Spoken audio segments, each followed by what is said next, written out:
What's up, guys? This is Devin coming to you live from where he works out constantly. A lot of you are probably wondering where I get my amazing chiseled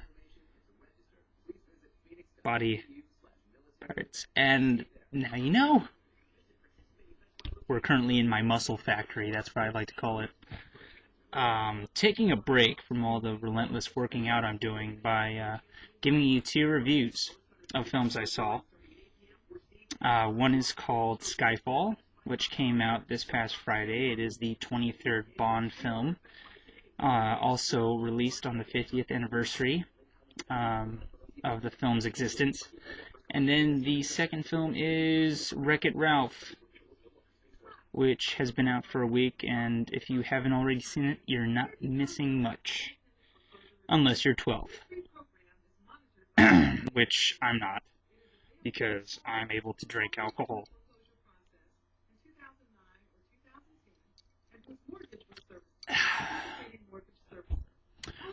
So let's get started with Skyfall.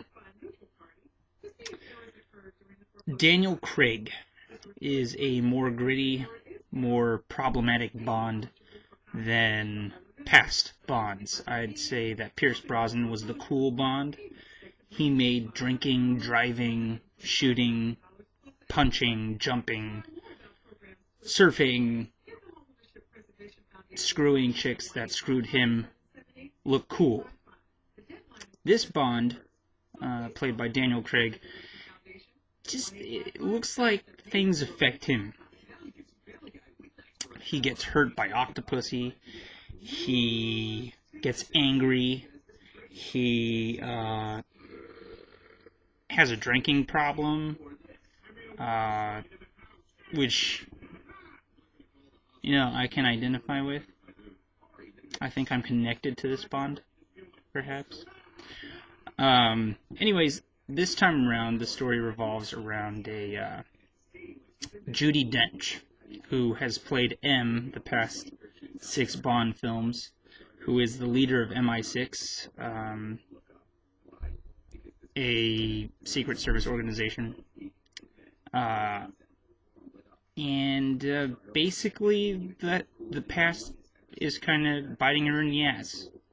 An agent that she used to mother comes back from the dead, sort of, to wreak havoc and kill agents and ruin her reputation before trying to give her her own headstone. This ex-agent is played by Javier Bardem, who was the villain in No Country for Old Men. And if you've seen that film, you know that you've seen one of the most weirdest, jacked up villains of all time. He has done it again in Skyfall. He plays like this. What's the word? Homosexual? At least he's got homosexual tendencies, because he's like kind of flirting with Bond at some points. Flamboyant, yet just tragic kind of villain that, if you were to list cinema's worst villains ever, you would probably have Norman Bates from Psycho at the top. Then you would have Heath Ledger's Joker. And then you would have Javier Bardem as Anton Sugar in No Country for Old Men. And then you would have Javier Bardem again as Silva, the villain in this new James Bond film. It's really fantastic. It's a great movie. It's got the action that you expect from Bond, but it's got something else that you don't really expect from a Bond film, and that's emotion. In fact, a lot of the film revolves around M, played by Judi Dench, and you've got a lot of people that are just complaining about how there isn't a Bond girl in this film, really. I mean, he sleeps with like 2, I think, but none that really stick around throughout the entire film. You're wrong, people. There is a Bond girl, and her name is Judi Dench. God, she's sexy. Now, that may just be the beer goggles talking, but even as I was watching the film, I was thinking to myself, that woman knows how to do everything. She's been around forever. She knows things that the younger ones just can't possibly know. And to that I say, hello, Bond girl.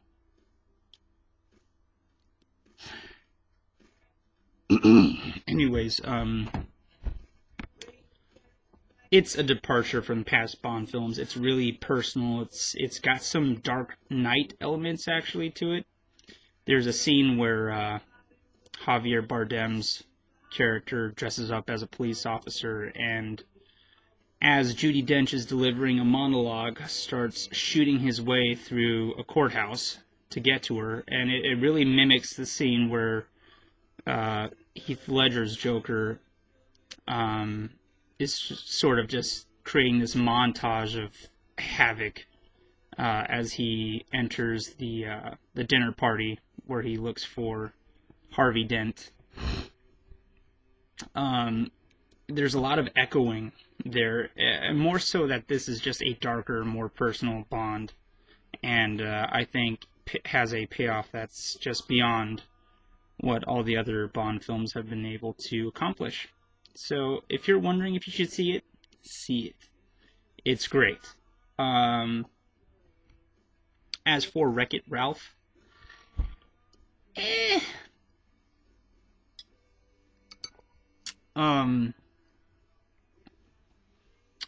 Wreck-It Ralph I thought was going to be a lot more funny than it actually was. It's actually not very funny at all, unless you're like 10, or maybe even 5. It starts off promising, you know, like this old school arcade video game character, tired of doing what he does, you know, and just trying to look for something new, looking to be a good guy instead of a bad guy. These are things I can relate to, you know, and then all of a sudden it just, you know, after a good solid 20 minutes, it just turns into this movie for kids. And not that that's a wrong thing, it's a Disney flick after all, but after Up, which was a considerably grown up kind of Disney flick, you kind of expect it to be a little bit more riskier. And you know, the film is undeniably the things I hate to call movies, which is cute and clever. But, I mean, it just settles for something that has less bite. Something that could have used a lot more adult humor. And I think it kind of calls for it, since it's reflecting on video games that are from the 80s. Early 90s, that crowd has grown up, Disney, and we're not into the kid shit much anymore, so I would give it a B-.